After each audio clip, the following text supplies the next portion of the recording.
Hi everyone, Jannat from Jannat Wings. எல்லாரும் எப்படி இருக்கீங்க? இன்னைக்கு நான் பைகன் கா கட்டா தான் செய்ய போகிறேன்.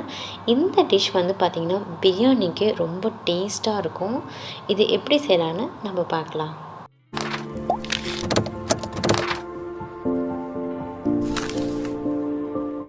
இன்றைக்கி நான் பெங்களூர் ஸ்டைலில் பைகன் கட்டா எப்படி செய்கிறதா நம்ம பார்க்க போகிறோம். ஃபஸ்ட்டு நம்ம ஒரு கடாயை எடுத்துக்கலாம். அதில் நம்ம 2 ஆனியன் வந்து கட் பண்ணி அதில் ஆட் பண்ணிக்கலாம்.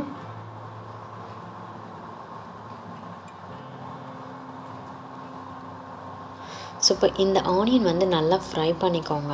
ஸோ இதோட கலர் சேஞ்ச் ஆகிற அளவுக்கு நீங்கள் கொஞ்சம் ஃப்ரை பண்ணிக்கோங்க. இந்த ஸ்டேஜ் வந்தால் போதும்.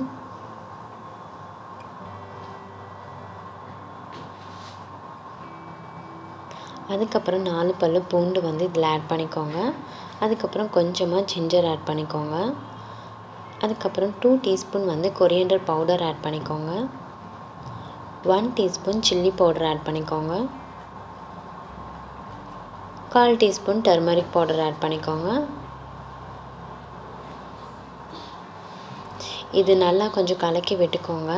கொஞ்சம் இந்த மசாலாவோட பச்சை ஸ்மெல்லெல்லாம் போகட்டும். அந்த அளவுக்கு கொஞ்சம் கலக்கி விட்டுக்கோங்க.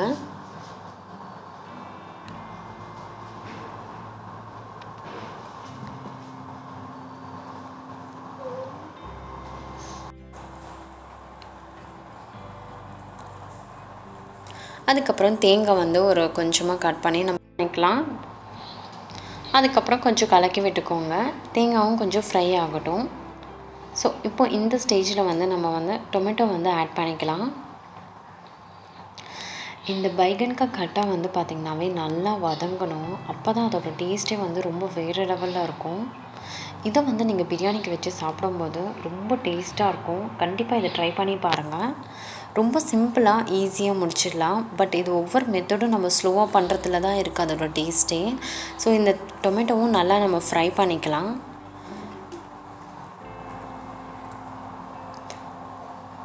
இது நல்லா ஃப்ரை பண்ணதுக்கப்புறம் இது ரூம் டெம்பரேச்சரில் நம்ம வச்சிடலாம். அதுக்கப்புறம் வந்துட்டு நம்ம ஒரு மிக்ஸி ஜாரில் ட்ரான்ஸ்ஃபர் பண்ணிவிட்டு இதை நல்லா கிரைண்ட் பண்ணி நம்ம எடுத்துக்கணும். இதில் 1 டீஸ்பூன் சோம்பு ஆட் பண்ணிக்கோங்க.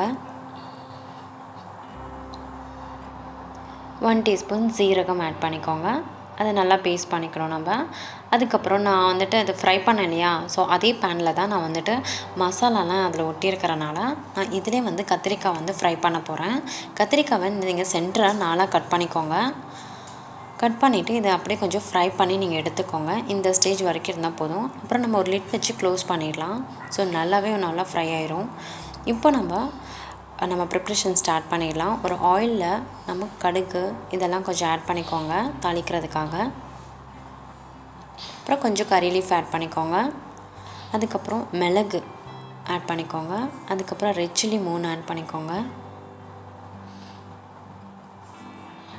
அப்புறம் கொஞ்சமாக 1/4 டீஸ்பூன் வெந்தயம் ஆட் பண்ணிக்கோங்க.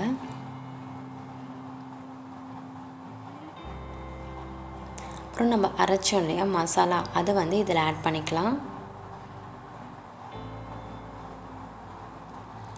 இப்போ ஆல்ரெடி நம்ம வந்து நல்லா ஃப்ரை பண்ணி தான் இந்த மசாலா ஃபுல்லாகவே கிரைண்ட் பண்ணி எடுத்துருக்கோம்.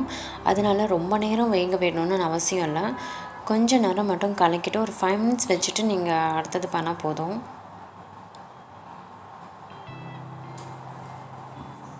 ஸோ ஒரு 5 மினிட்ஸ் மட்டும் நல்லா கலக்கி விட்டுக்கோங்க.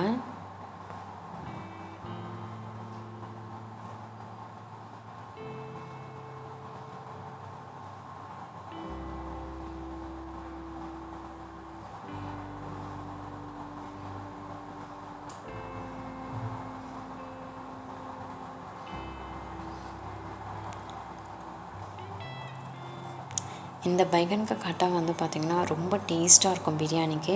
இது வெறும் பிரியாணிக்கு மட்டும் நீங்கள் சாப்பிட்றது மட்டும் இல்லாமல் நீங்கள் ரைஸ் கூட எடுத்துக்கலாம், சப்பாத்தி கூட சாப்பிட்லாம். ரொம்ப டேஸ்ட்டாகவும் இருக்கும். பட் ஸ்பெஷல் வந்து பார்த்திங்கன்னா இந்த கல்யாணத்துலலாம் வந்து பார்த்திங்கன்னா வச்சுக்கோங்களேன், மேரேஜில் பிரியாணிக்கு இதை வைப்பாங்க. ரொம்ப தால்ச்சா விட வந்து பைகன் கட்டா வந்து ரொம்ப டேஸ்ட்டாக இருக்கும்.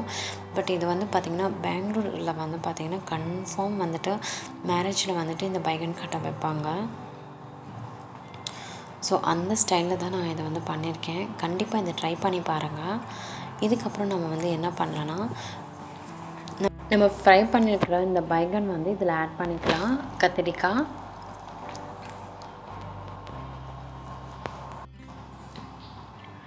இப்போ இந்த மசாலாவோட நம்ம இந்த கத்திரிக்காய் ஆட் பண்ணியிருக்கோம் இல்லையா, ஸோ இது வந்து ஜஸ்ட் ஒரு 5 மினிட்ஸ் வந்து ஒரு லிட் வச்சு நம்ம க்ளோஸ் பண்ணிடலாம். க்ளோஸ் பண்ணிவிட்டு 5 மினிட்ஸ் மட்டும் விடுங்க. விட்டதுக்கப்புறம் நம்ம நெக்ஸ்ட்டு வந்து இந்த ஊற வச்சுருக்கோம் புளி இருக்கு இல்லையா, ஸோ அந்த புளியோட தண்ணி வந்து இதில் ஆட் பண்ணிக்கலாம். அப்படியே கொஞ்சமாக ஆட் பண்ணிக்கோங்க.